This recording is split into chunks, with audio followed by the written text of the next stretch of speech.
اگر کسی شخص نے فجر کی فرض نماز نہیں پڑھی اور ظہر کا وقت مسجد آتا ہے اور ظہر کی نماز تیار ہے تو ایسے شخص کے لیے کیا اصول ہے کہ وہ ظہر کی جماعت میں شامل ہو؟ کیا وہ فجر پہلے سے ادا کرے، یا کوئی شخص ظہر نہیں پڑھا اور عصر کے وقت آیا اور عصر کی جماعت کھڑی ہو تو پہلے کون سی نماز ادا کرے؟ اگر آپ نے فجر کی نماز نہیں پڑھی، بیمار ہیں یا ایسی بے ہوشی میں ہیں کہ ظہر کا وقت آ گیا، تو پھر آپ گنہگار نہیں ہیں۔ گنہگار انسان کب ہوتا ہے؟ انما التفریط علی من لم يصلی الصلاة حتی یجیء وقت الصلاة الاخرى، جب ایک وقت نماز کا وقت گزر گیا ہے، دوسری نماز کا وقت آ گیا ہے اور ابھی تک آپ نے نماز نہیں پڑھی، یہ گنہگار ہے۔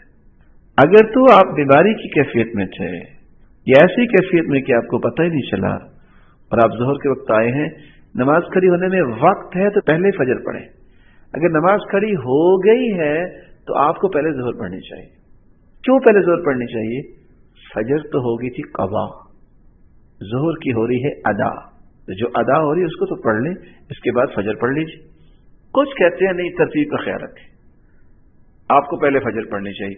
وہ تو 4 پڑھے اور فجر کی 2 ہیں، آپ کیا کریں گے؟ ہو تو سکتا ہے کہ آپ 2 پڑھنے کے بعد بیٹھ جائیں، اس وقت تک بیٹھے رہیں گے جب تک امام 4 مکمل نہ کر لے اور سلام اکٹھا پھیر لے، ہو سکتا ہے۔ لیکن اذا اقیمت الصلاة فلا صلاة الا التي اقیمت له، جب نماز کھڑی ہو جائے تو پھر جس کے لیے تکبیر کہی جاتی ہے وہی نماز ہوتی ہے، اس کو پہلے یہ پڑھنی چاہیے تاکہ ایک تو ادا ہو جائے، پھر اس کی قضائی بعد میں دے لے۔